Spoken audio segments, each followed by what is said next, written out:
I'm Robin Morrison, here with Linda Miles, my co-founder and Oral Cancer Cause. And right now, we'd like to talk to you about something that's become very concerning with us. Working with our dental professionals, we found that they don't always know the importance of screening all patients for oral cancer. So one of our concerns is, and it came to be from one of our colleagues that's been in the dental profession for a long time, that she did not realize that edentulous patients, and that's patients without teeth, or perhaps implant patients, needed to have regular oral cancer screenings. Just because they don't go to the dentist twice a year to get their visit with their dental hygienist, they're skipping it altogether. So that was something that came to light.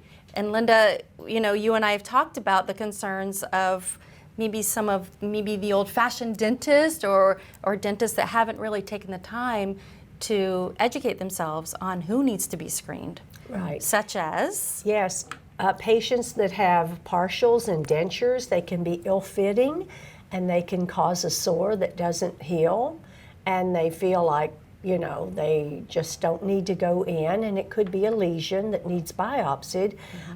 There's so many, every single patient, regardless of whether they smoke, whether they're old, whether they're young. It's amazing, Robin, how many young people are being diagnosed, and how many patients like your brother that was misdiagnosed by two dentists and thought it was a burned roof of his mouth with a hot meal or a piece of pizza cheese. How terrible that he's no longer here because of that. So I think we need to put such an emphasis on, if it doesn't go away, and one of the things I'm most concerned about is following up.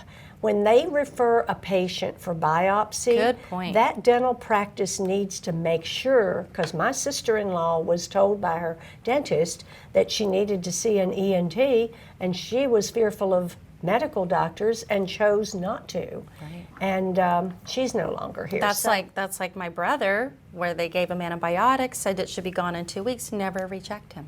I know. And the time, no the cancer progresses. And no phone call to check. I know.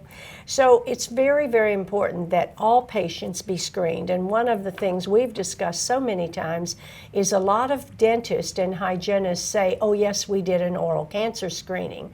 But if they're not doing a complete oral cancer screening, which is standard of care, which is the palpating the face and the neck and the glands and pulling the tongue out and looking at the roots of that tongue. I mean, most of the head and neck cancer is either throat cancer, tonsil cancer, or under the tongue.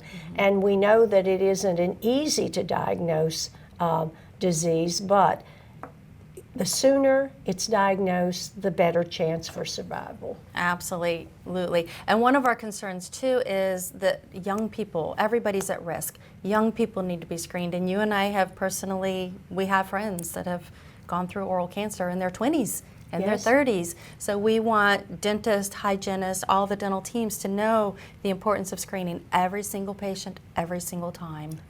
Everybody's at risk. It's a 2-minute complete oral cancer screening, and it can save a lot of lives. And when a dentist says, well, in my whole career of 40 years, I only sent one patient for biopsy, but then other dentists are telling me they're diagnosing 8 a year, and that's a pretty hefty number when you think about the number of patients that are being seen and not screened. Absolutely. Absolutely. Well, we thank Patient Prism for hosting us today and letting us share this important message. Thank you so much for your support and being such a champion for Oral Cancer Cause.